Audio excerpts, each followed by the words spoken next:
मेरा भतीजा सफेद घोड़ी की सवारी करने का बड़ा ही शौक रखता था। वह अक्सर मुझे रोज कहा करता कि चाची, मुझे आपके सफेद घोड़े की सवारी करनी है। मैं कभी कभी इस बात को हंसकर टाल दिया करती थी, लेकिन अक्सर वह रोज ही मेरे साथ जिद करने लगा। मेरा भतीजा मेरे पास पढ़ने के लिए आया था। उन दिनों मेरा पति विदेश में रहा करते थे। मेरा भतीजा कम उम्र का था, लेकिन धीरे धीरे उसमें बहुत सारे बदलाव आने लगे।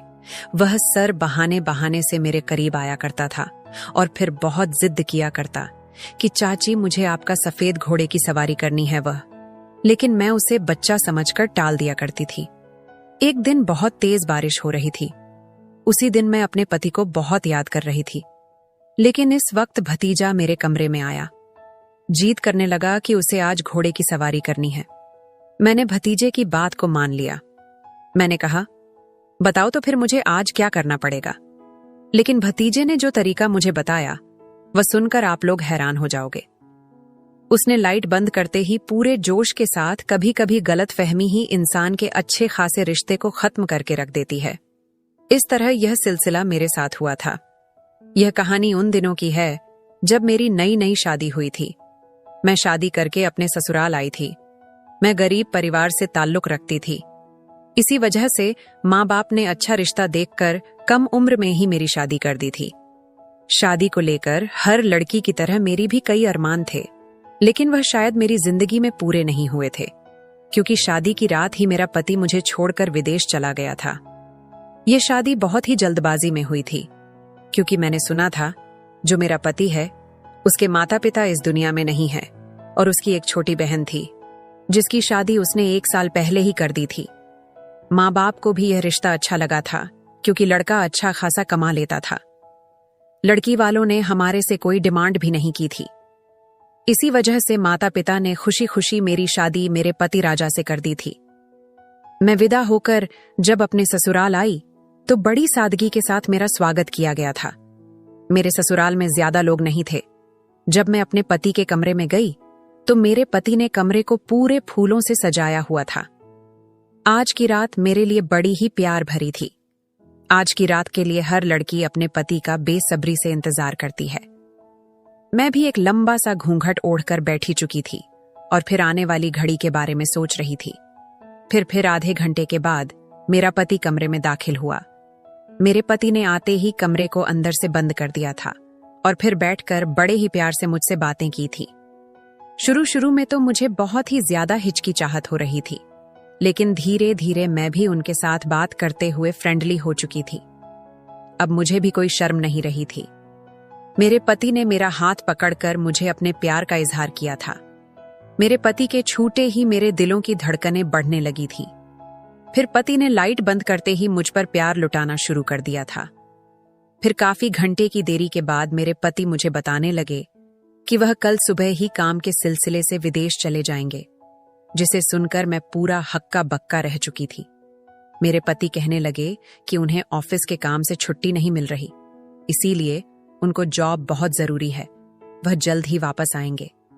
तुम निराश मत होना। लेकिन पति की बात को सुनते ही मैं पूरा उदास हो चुकी थी। भला कोई भी लड़की अपनी शादी के दूसरे दिन ही अपने पति को विदेश जाने की इजाजत देती है?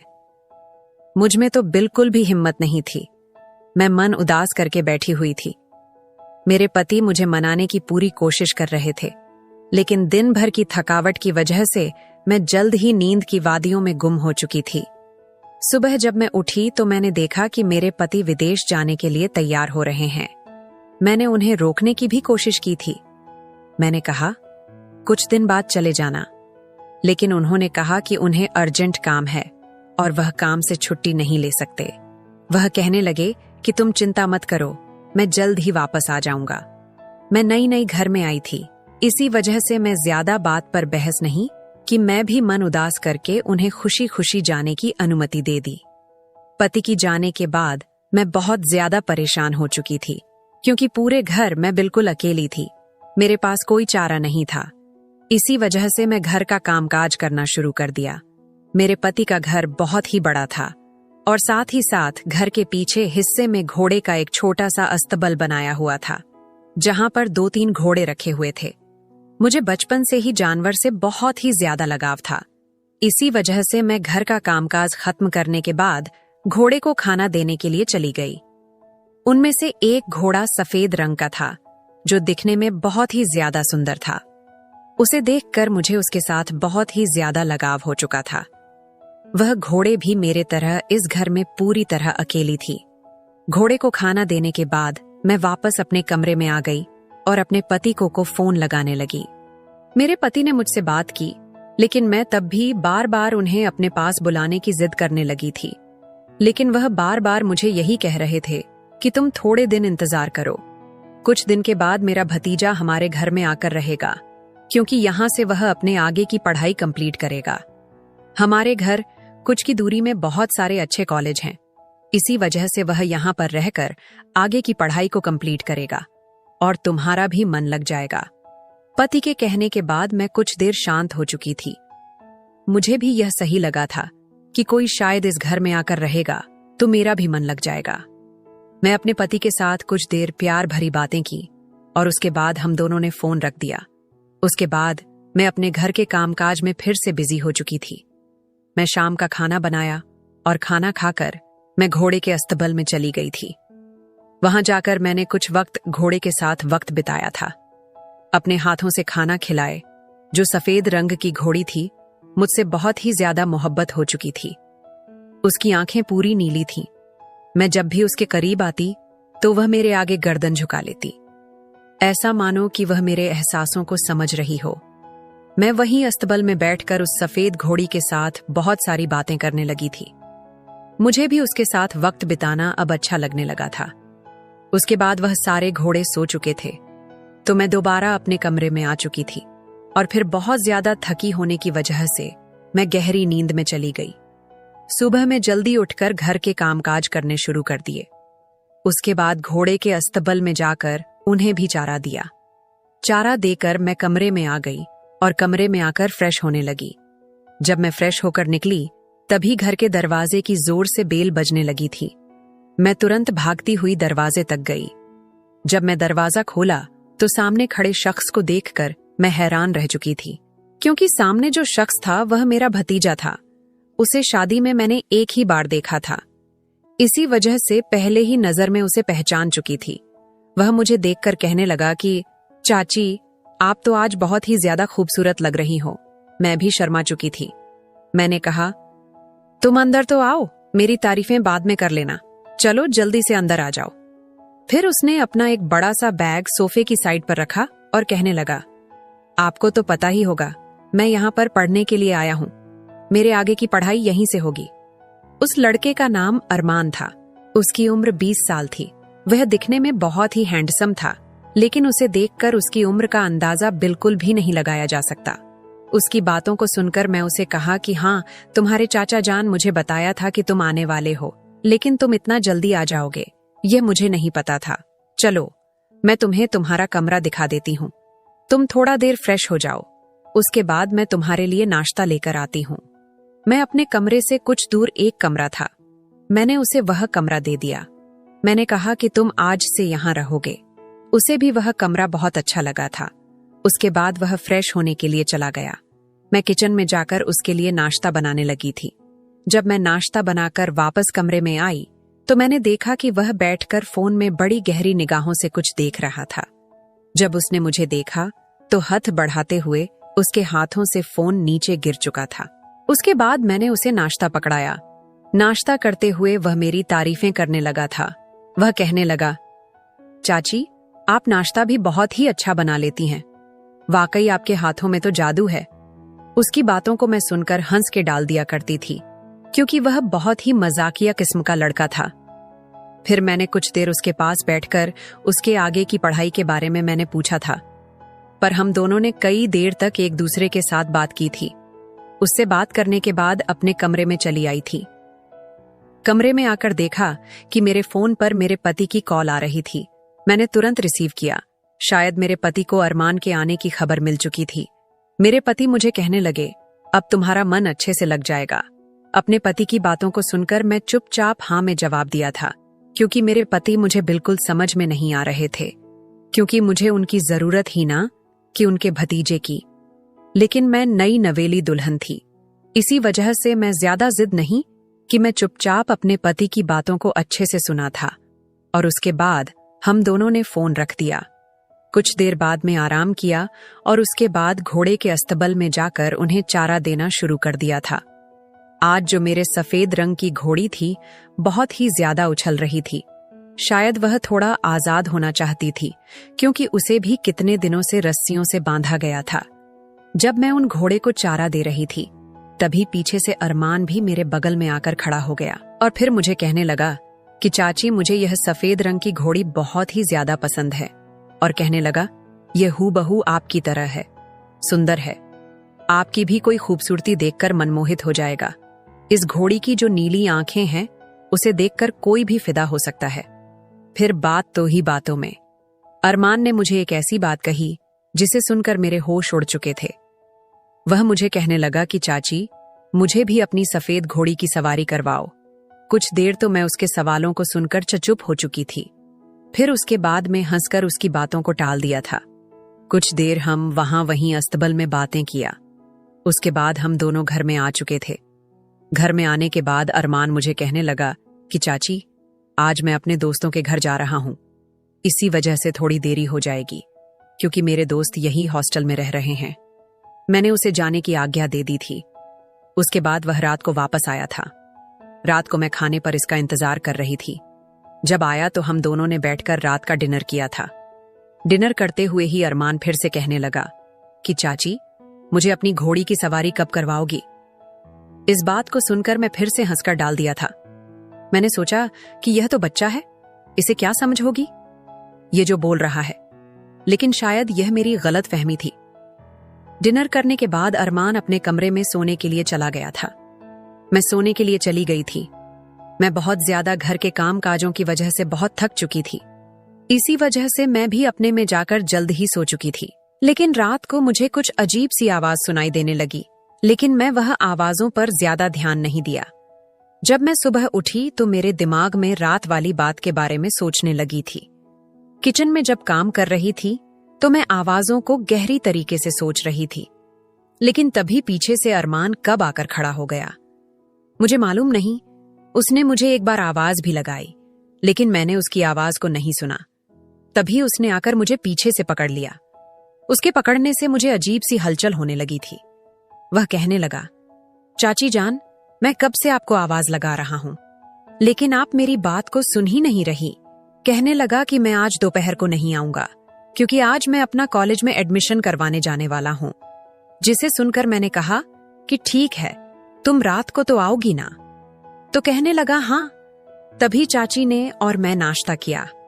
नाश्ता करते वक्त अरमान मुझे कहने लगा कि चाची, अपनी घोड़ी की सवारी कब करवाओगी? मैं तभी उसकी बातों को सुनकर चुप हो चुकी थी। मैंने कहा, तुम्हें घोड़ी कब से पसंद आने लगी? वह कहने लगा, मुझे घोड़ियों का शौक बचपन से ही है। मुझे अक्सर सफेद रंग की घोड़ी पर सवारी करना बहुत पसंद है। बार बार मुझसे जिद करने लगा था, लेकिन मैं अब उसकी बातों को हंसकर डाल दिया करती थी। अब यही सिलसिला रोज शुरू हो चुका था। जब रात को अरमान घर वापस आता और डिनर करने के बाद वह अपने कमरे में चला गया। उसके कमरे के जाने के कुछ देर बाद ही मुझे फिर से अजीबोगरीब आवाज आने लगी थी। जब मैं आवाजों को सुनने के लिए कमरे से बाहर निकलते तो धीरे धीरे कदम बढ़ाते हुए मैंने यह देखा कि आवाज तो मुझे अरमान के कमरे से आ रही है। यह आवाज बड़ी ही अलग किस्म की थी। सुनकर मुझे अजीब सी हलचल महसूस होने लगी थी। मुझे डर लगने लगा था। इसी वजह से मैं तुरंत भागकर अपने कमरे में आ चुकी थी। मैं अपने पति को बहुत ही ज्यादा याद कर रही थी। डर के मारे में चादर ओढ़कर सो चुकी थी। सुबह जब उठी फिर से घर के कामकाजों में मगर हो चुकी थी। कामकाज करते हुए मुझे फिर से वह रात वाली आवाज के बारे में मैं सोचने लगी थी। अरमान आज फिर से मेरे करीब आकर खड़ा हो चुका था और फिर उसने फिर से मुझे ऐसी ऐसी बातें कहीं जैसे सुनकर मेरे होश उड़ चुके थे। वह कहने लगा, मुझे जल्द ही आपकी घोड़ी की सवारी करनी है। मैं सोचती थी, यह तो बच्चा है, बातों को घुमा दिया करती। अब धीरे धीरे अरमान में बहुत बदलाव आने लगे थे। वह अक्सर फोन में बैठकर पता नहीं क्या वीडियो देखा करता था। जब मैं उसके बगल में आकर खड़ी होती तो वह हड़बड़ा जाता था और रात को वह अजीब आवाजों ने मुझे तंग करके रख दिया था। अरमान को मैं बच्चा समझती थी, इसी वजह से मैं उसकी हरकत को नजरअंदाज कर दिया करती थी। अरमान मेरे साथ बहुत ज्यादा फ्रेंडली हो चुका था। वह पूरा मेरे बगल में आकर बैठ जाता, मेरे साथ नाश्ता करता और मेरे कमरे में भी आकर घंटा बातें किया करता, और फिर उन बातों के दौरान मेरे साथ फिर से वही जिद किया करता कि चाची, मुझे तो आपकी घोड़े की सवारी करनी है, मुझे आप बहुत ही ज्यादा पसंद हो, क्या आप मुझे अपनी घोड़ी की सवारी करवाओगी? लेकिन मैं बार बार उसे बच्चा समझकर नजरअंदाज करती जा रही थी। लेकिन यह मेरे आने वाले जिंदगी के लिए बहुत ही ज्यादा खतरनाक होने वाला था। एक रात में सो रही थी कि तभी मुझे अचानक फिर से वह अजीबो गरीब आवाज आने लगी। मैं तुरंत उठकर उन आवाजों को सुनने लगी थी। वह आवाज मुझे फिर से अरमान के कमरे से आ रही थी। मैं जल्दी जल्दी अरमान के कमरे में चली गई। जब अरमान की कमरे के बाहर खड़ी हुई तो वह आवाज बहुत तेज आ रही थी। मैं इधर उधर खिड़की से झांकने की कोशिश कर रही थी। जब खिड़की से झांक कर देखा तो मैंने देखा कि अरमान मोबाइल में एक वीडियो देखकर ऐसी हरकतें कर रहा था जिसे देखकर मेरे होश उड़ चुके थे। मैं तुरंत भागती हुई वापस आई और अपने पति को फोन लगाने लगी थी। मैं अपने पति को फोन लगाकर खूब रोने लगी थी, लेकिन मैं उन्हें न के बारे में बिल्कुल भी नहीं बताया था। मैं उनसे बार बार यहां आने की जिद कर रही थी, लेकिन वह बार बार यही कहते कि उनके कुछ वक्त और लगेगा। इसी वजह से मैंने गुस्से से फोन को रख दिया था। अगले ही दिन बहुत तेज बारिश हो रही थी। आज मैं जल्दी सुबह उठ चुकी थी। आज मुझे अपने पति की बहुत ही ज्यादा याद सता रही थी। रात भर में बहुत ही ज्यादा परेशान हुई थी। मैंने सोचा था कि मैं अरमान के बारे में अभी किसी को कुछ नहीं बताऊंगी। जब मेरे पति आ जाएंगे तब उन्हें अपनी आंखों से यह सारी हकीकत दिखाऊंगी, क्योंकि अगर मेरी बात पर विश्वास न किया तो शायद वह मुझे ही इस घर से उसके साथ में बहुत ही ज्यादा खुश थी। घोड़ी को भी उसके साथ बहुत ज्यादा लगाव हो चुका था। यह सब मैं दूर से देख रही थी। तभी मैं सोचने लगी, जो रोज रोज मुझे यही अरमान मुझे जिद किया करता था कि उसे सफेद घोड़े की सवारी करनी है, कहीं वह इसकी बात तो नहीं कर रहा, कहीं मन ही मन में उसे गलत तो नहीं समझ बैठी। लेकिन अगर यह बात थी तो रात को वह फोन में एक वीडियो देखकर अजीब अजीब हरकतें क्यों कर रहा था? अभी भी मेरे मन में बहुत सारे सवाल चल रहे थे, जिसका जवाब सिर्फ और सिर्फ अरमान ही दे सकता था। इसी वजह से अब मैं अरमान का इंतजार करने लगी। अरमान उसे घोड़ी के साथ कुछ देर वक्त बिताकर वापस जब घर आया तब अपने कमरे में चला गया। मैं भी उसके पीछे पीछे कमरे में चली गई थी। मैंने तुरंत कमरे को अंदर से बंद कर दिया था। अरमान मुझे देखकर हैरान हो चुका था। वह कहने लगा, चाची, आप इतनी जल्दी उठ चुकी थी? मैंने कहा, क्यों? तुम हैरान हो गए हो? क्या तुम नहीं चाहते थे? मैं अजीबोगरीब बातें करने लगी, लेकिन वह मेरी बातों को अच्छे से समझ चुका था।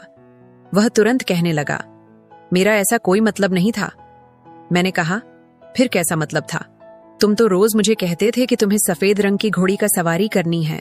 तो वह मुझे कहने लगा, जी चाची, मैं कहाँ तो था। मैंने कहा, तो क्या तुम असत बल में जो सफेद रंग की घोड़ी थी उसकी बात कर रहे थे? तो कहने लगा, हाँ चाची, क्योंकि मुझे वह सफेद रंग की घोड़ी बहुत ही पसंद थी और मुझे बचपन से ही घोड़े का बहुत ही ज्यादा शौक है। मैं जब छोटा था तो अपनी दादी के घर जाया करता था। दादी के वहां बहुत सारे घोड़े भी हुआ करते थे। मैं उनकी सवारी भी किया करता था।